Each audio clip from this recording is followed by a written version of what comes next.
చూసాం కదండి ఇప్పటివరకు డిఫరెంట్ టైప్స్ ఆఫ్ సెట్స్ మనం చెప్పుకున్నాము. అందులో ఇప్పుడు cardinal number of a finite set అంటే the cardinal number of a finite set A is the number of distinct elements in the set A.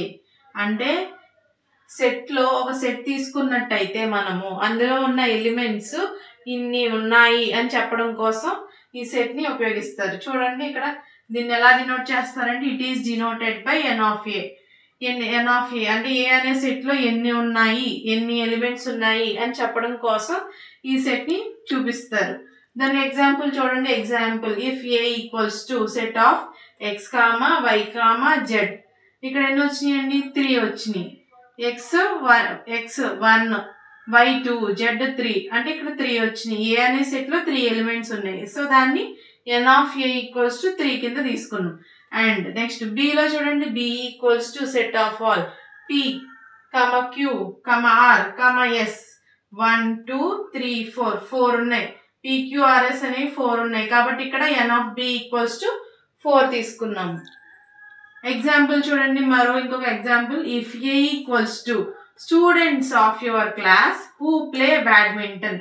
అంటే students ఆ క్లాస్ లో ఎవరైతే బ్యాడ్మింటన్ ఆడుతున్నారో వాళ్ళందరినీ కూడా ఏ అనే సెట్ లోకి తీసుకున్నాము.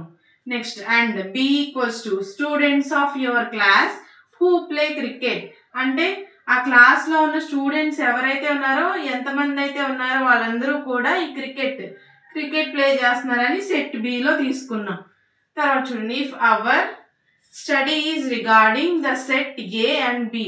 ఏ అండ్ బిని మనం సరిగ్గా స్టడీ చేస్తే we may take the set of all the students of your classes as the universal set. ఇవన్నీ కూడా ఇప్పుడు వరకు మనం తీసుకున్న 2 సెట్స్ ఏ అండ్ బి 2 కూడా యూనివర్సల్ సెట్ లోకి వెళ్తాయి అని చెప్తున్నారు.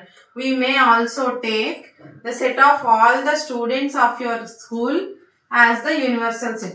స్టూడెంట్స్ అందరినీ కూడా యూనివర్సల్ సెట్ లోకి తీసుకుంటాము. Thank you. దీన్నే cardinal number of a finite set అంటారు. Thank you.